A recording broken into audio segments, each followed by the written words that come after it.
Hi, boys and girls, it's Marci Chavalas, and it's story time. Today's story is called When Marian Sang. It's by Pam Munoz Ryan, pictures by Brian Selznick.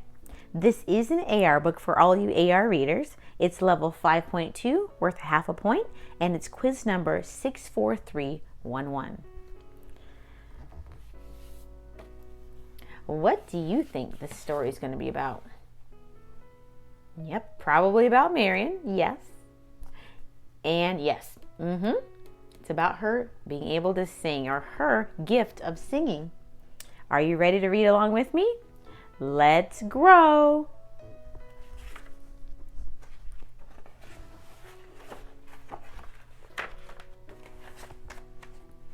Wow, look at these beautiful pictures.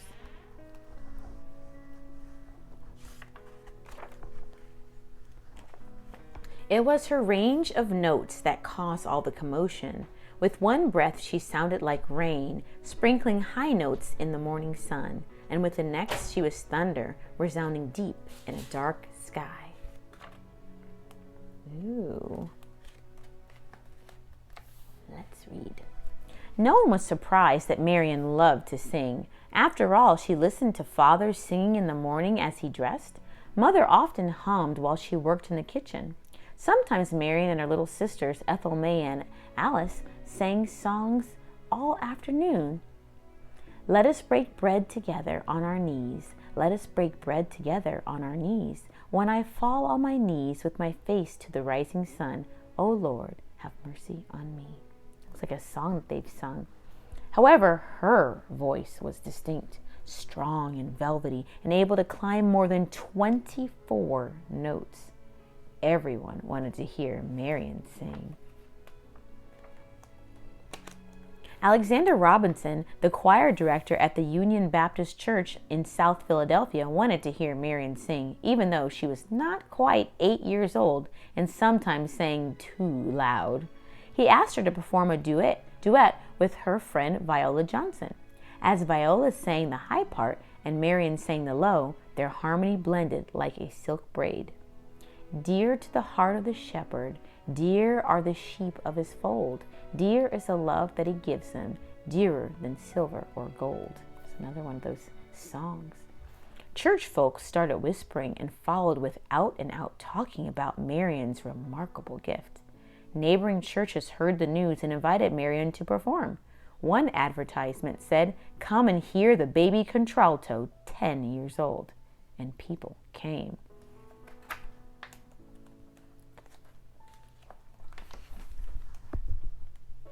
When Marian sang, it was often with her eyes closed, as if finding the music within. Audiences heard not only words, but feelings too. Spirited worship, tender affection, and nothing short of joy. She was chosen for the celebrated People's Chorus, 100 voices from all the black church choirs in Philadelphia. She was one of the youngest members and had to stand on a chair so those in the back could see the pride of South Philadelphia. Her father was proud too, but protective. He didn't want anyone taking advantage of his child. Father's love made Marian feel important. When he died after an injury at the Reading Terminal where he sold ice, tragedy filled Marian's heart and sometimes her songs. Were you there when they laid him in the tomb? Were you there when they laid him in the tomb? Oh, oh, sometimes it causes me to tremble. Tremble, tremble. Were you there when they laid him in the tomb? So whenever you see these italicized words here, written as they are, these are lyrics to songs that she's sung. I bet you can probably look up those songs and hear them. Mother was happy for Marian's success, but reminded her that no matter what she studied, to take a little extra time and do it well. Do your parents say the same thing too? Do it well? Well, good for them. We should do our best. Marian didn't need extra encouragement when it came to singing. She practiced her part of each song and often learned all the other parts too. For her, music was serious business, and more than anything, she hoped to someday go to music school. Church members promised tuition for our Marian if she was accepted. Since father's death, Marian worked at odd jobs and sang in concert programs in order to help support her family. It wasn't until 1915, when Marian was 18, that she finally went to a music school and patiently waited in line for an application. But the girl behind the counter helped everyone, except Marian. Was she invisible? Finally, the girl said, "We don't take colored." Her voice sounded like a steel door clanking shut. Man, what does that mean? Marian was extremely talented, and she was working very hard. Why wouldn't she be accepted? Well, it looked like they do not take people who were African American like Marian. That was not what they wanted to do. That was not fair. Marian knew about prejudice. She had seen the trolley drive past her family as they stood at the corner. She knew that her people were always the last to be helped in a store. But she could not understand how anyone who was surrounded by the spirit and beauty of music could be so narrow-minded. She felt sick in her stomach and in her heart. Didn't they know that her skin was different, but her feelings were the same? Couldn't she be a professional singer if she was Negro? With unwavering faith, Mother told her that there would be another way to accomplish what would have been done at that school. Marian believed her mother. She took voice lessons in her own neighborhood, continued with the choirs, and sometimes performed at Negro churches and colleges. Some of us friends might be wondering, what does the word Negro mean? Back when Marian was younger, they called black people or African American people Negro. That was the name that they were, that described their group of people. When Marian saw a Metropolitan Opera performance of the tragic opera Madame Butterfly, thoughts of a formal music education again came to mind. How wonderful it would be to sing on a grand stage, act out a dramatic role, and wear beautiful costumes.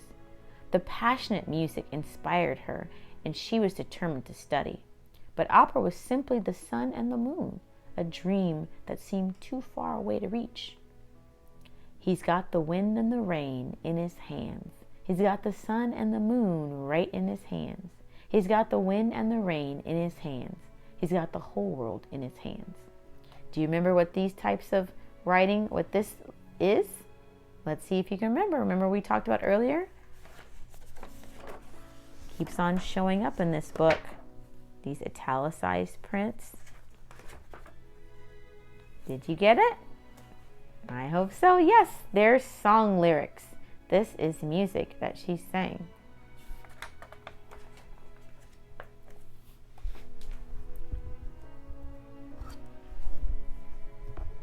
As a young woman in her 20s, Marian was invited to many states to sing. Sometimes she traveled with her accompanist by train, where they were seated in the dirty and crowded Jim Crow car reserved for Negroes.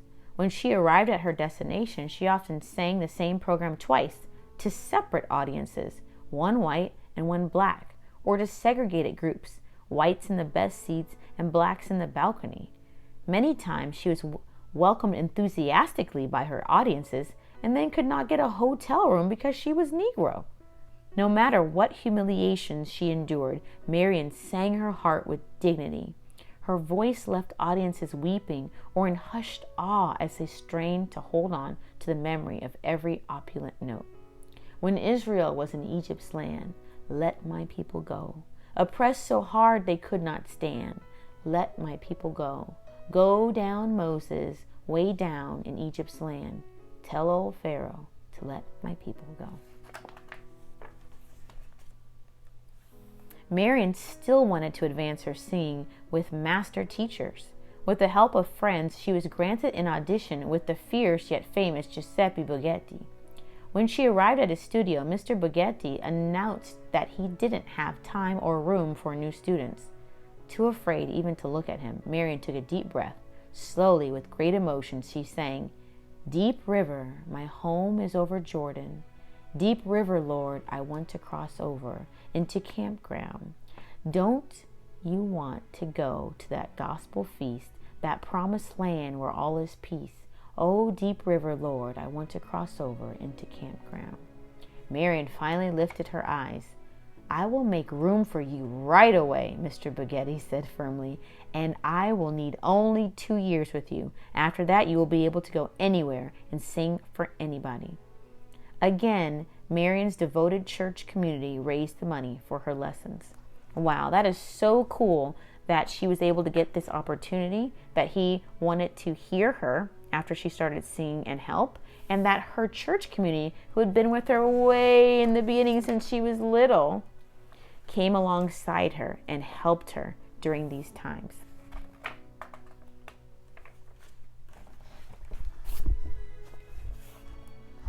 Marian worked hard with Mr. Bugatti, and sometimes, for practice, she sang scenes from Italian operas with him. Her recitals now included German songs too, but other languages troubled her. She didn't want simply to sing beautiful words like Dunkel, wie Dunkel in Wald und in Feld.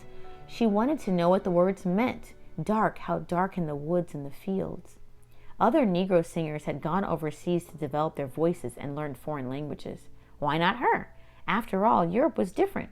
There she'd be able to sing to mixed audiences and travel without the restrictions put on her people in America. Marian needed to grow, and Mother agreed. A bundle of trepidation and excitement, Marian boarded the Ile-de-France in October 1927. She had never been so far from her family. She knew her sisters would take good care of Mother, but she already felt twinges of homesickness.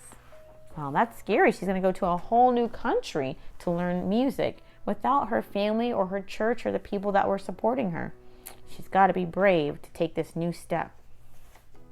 Here are some more lyrics. Sometimes I feel like a motherless child. Sometimes I feel like a motherless child. Sometimes I feel like a motherless child, a long ways from home, a long ways from home.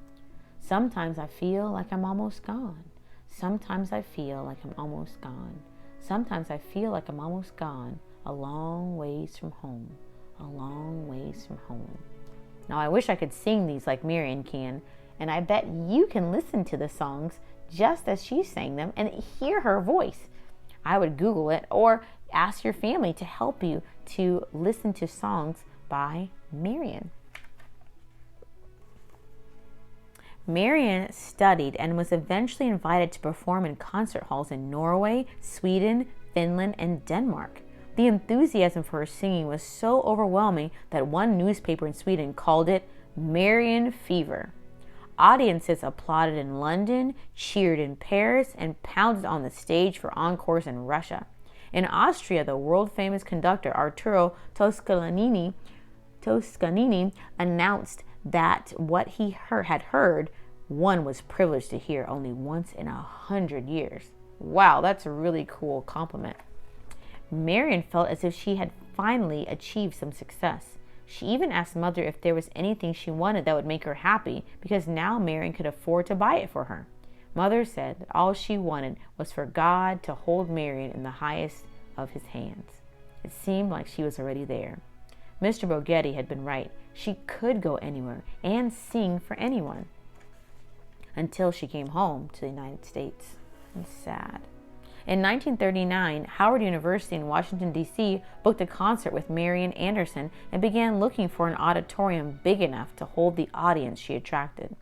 They decided that the 4,000-seat Constitution Hall would be perfect, but the manager of the hall said it wasn't available and no other dates were offered because of their white performers only policy. Marian's agent, Saul Hurok, wrote to the hall manager pointing out that Marian Anderson was one of the greatest living singers of our time, but it did no good. Enraged fans wrote letters to the newspaper. In protest, Eleanor Roosevelt, the First Lady of the United States, resigned from the organization that sponsored Constitution Hall. Howard University then tried to reserve a large high school auditorium from an all-white school. Again, they were denied. Now teachers were angry and marched in support of Marian in front of the Board of Education. Washington, D.C. was a boiling pot about to spill over. Wasn't there some place in her own country's capital where Marian Anderson's voice could be heard? Man, this was completely ludicrous. She was singing all over the world and was so popular and so talented, but nobody wanted to let her sing in their buildings because of their bad laws and bad ideas. What a shame. They're missing out on something beautiful. Committees formed and held meetings. Finally, with President Roosevelt's approval, the Department of the Interior of the United States government invited Marian to sing on the steps of the Lincoln Memorial on Easter Sunday. Wow, finally someone stepped up and helped. Her country was offering her a momentous invitation, but she had concerns. Would people protest? Was it dangerous?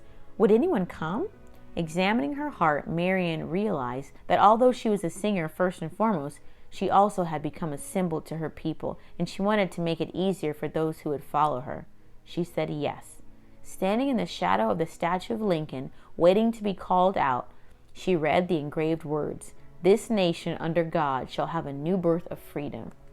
Marian looked out on a river of 75,000 people. Her heart beat wildly. Would she be able to utter one note? She took a deep breath and felt the power of her audience's goodwill surge toward her. Marian's sisters were there, and mother too. Marian stood straight and tall. Then she closed her eyes and sang, "My country, 'tis of thee, sweet land of liberty, let freedom ring." A roaring cheer followed every song. At the end of the program, the people pleaded for more. When she began her thought-provoking encore, "Oh, nobody knows the trouble I see. Nobody knows my sorrow." Silence settled on the multitudes. Wow, look at all the people. 75,000 to hear her. For almost 16 years after the Lincoln Memorial performance, Marian sang for kings and queens, presidents and prime ministers, famous composers and conductors. She received medals, awards, and honorary degrees for her magnificent voice. But there was still one place Marian had not sung. When she was finally invited, a dream came true. Marian wondered how people would react. No Negro singer had ever done such a thing. She would be the first, but she didn't need to worry. After she signed the contract, someone said, "Welcome home." On opening night, excitement charged the air. As Marian waited in the wings, the orchestra began. Her stomach fluttered. She walked onto the grand stage.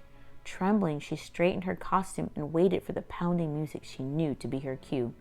Tonight was her debut with the Metropolitan Opera. At long last, she had reached the sun and the moon. The curtains parted. Wait a minute, I remember hearing Metropolitan Opera early in the story. Wasn't that where she went to hear? Oh, yes, right here. She saw the Metropolitan Opera performance of Madame Butterfly, and she wanted to sing there one day. And now it looks like her dream's about to come true. She's super excited about that. Wow, look at it. And Marian sang. She's living her dream. Wow, there's lots more information all about Marian's life. You could read more about her or listen to her music. I hope you enjoyed this story just as much as I did.